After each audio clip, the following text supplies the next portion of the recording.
On Sunday, Cenk Uygur from the Young Turks appeared on CNN's Reliable Sources with Brian Stelter and attempted to explain to him the meaning of journalism, because it just seems like nowadays corporate media outlets have no idea what journalism actually is anymore.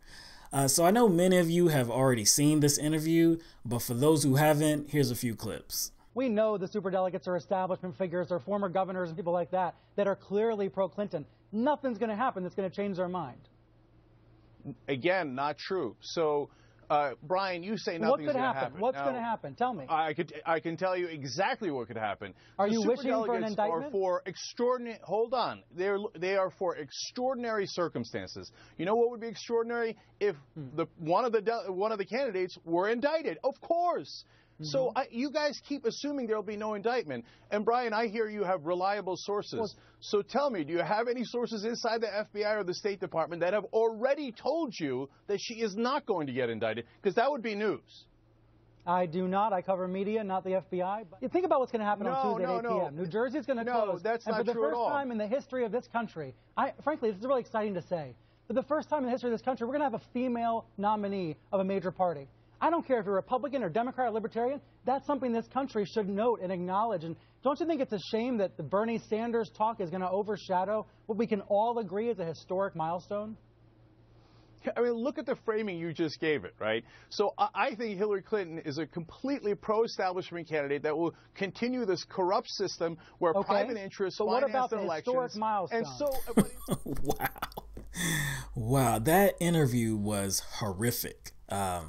I have to give Cenk Uygur just a ton of credit for the way he handled himself in that interview, because especially considering the way those questions were proposed to him. I mean, it was extremely biased.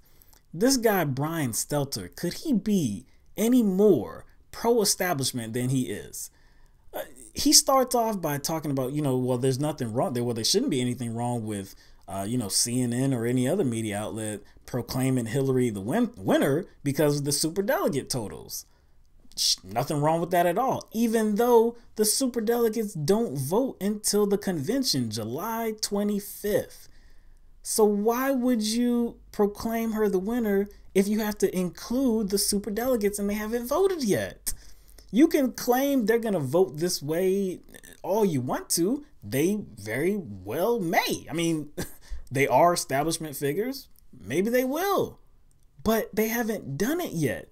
So to say that she's crossed the line, this line that makes her the party's nominee, is a lie. You're promoting a lie. It's false journalism. He talks about how he's excited to announce that Hillary Clinton, for the first time, is going to be a woman that's going to be a major party's nominee. Yeah.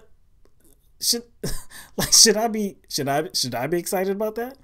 What you're saying is that this individual who has different body parts than a man, but is as crooked and corrupt as any other political figure that has been the nominee, we should be excited that she, because she has different body parts, is going to be the nominee. Well, let's see. Jill Stein, she was the nominee for the Green Party in 2012. Where was the congratulations, Jill Stein? Oh, no. So it's only about the Democratic and Republican Party. It's only about those two parties. So basically, it's only about the parties that you choose to give us, corporate media. Because let's say there's a Libertarian Party, right? Do they really give them any coverage? No. The Green Party, do they give them any coverage? No. So it's only these two parties that you deem to be major that you want to signify the importance of a woman being the party's nominee. I'm not buying it. I'm just not buying it. But more on the superdelegate count. Okay. Cenk Uygur goes on to talk about in that interview how, look, at the end of the day, if Hillary Clinton has more pledged delegates and there's no indictment, well, it's pretty much a wrap. She's the party's nominee. And I'd have to admit that too. If at this point, if she has more pledged delegates and there's no indictment, there's not a lot that can be done. I mean, that's a wrap. Now, that doesn't mean that I don't want Bernie Sanders to run third party. I do. But for the Democratic nomination, it'd be done. We all acknowledge that. But you see, it's not July 25th yet. We're only in June. The superdelegates haven't voted yet. And this guy, Brian Stelter, he doesn't know that there's not going to be an indictment. That would change things, wouldn't it? He knows it would change things, but he's like, what? You wishing for an indictment? Who cares if I'm wishing for it or not? The whole point is you don't know if it's going to happen or not. So you know that there's a possibility that circumstances could change with these superdelegates. There's something that could change their minds from voting for Hillary Clinton. But you still want to celebrate the untruth of Hillary Clinton clinching the Democratic nomination. This is a guy who graduated from Towson University with a BA in mass communications, a journalism degree. He should know better. I didn't graduate from college with a journalism degree, but I know better. CNN should know better. About a month ago, they were told this specific thing. Don't include the superdelegate totals in official totals. I think one of the problems is the way the media reports it.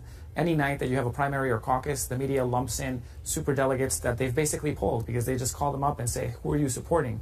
They don't actually vote until the convention, and so they shouldn't be included in any count on primary or caucus night because the only thing you're picking on primary and caucus nights are the pledged delegates based on the vote. But what about when we do, our totals? You think it's okay to include? Not yet, because they're not actually voting, and they're likely to change their minds. You look at 2008, and what happened then was there was all this assumption about what superdelegates were going to do, and many of them did change their mind before the convention. The DNC itself saying don't include superdelegates in the totals to cable networks like our own. So why are they still doing this? Why are they still trying to push Hillary Clinton? And really, it's like shoving Hillary Clinton over this line, proclaiming her as the Democratic nominee. Why are they still trying to do this? They were specifically told, directly told, don't include these superdelegate totals in any official count because they don't vote until the convention July 25th. If they actually believed in a fair process, why would they prematurely announce that Hillary Clinton has crossed the line when it's impossible to cross the line without superdelegates? I don't care if you think they're gonna vote this way. That would be like a judge on a case after closing arguments, looking at the jury and like, oh well, I've seen all these jurors' face. I know exactly what they're gonna vote for. So I'm just gonna go ahead and call this case over. Guilty.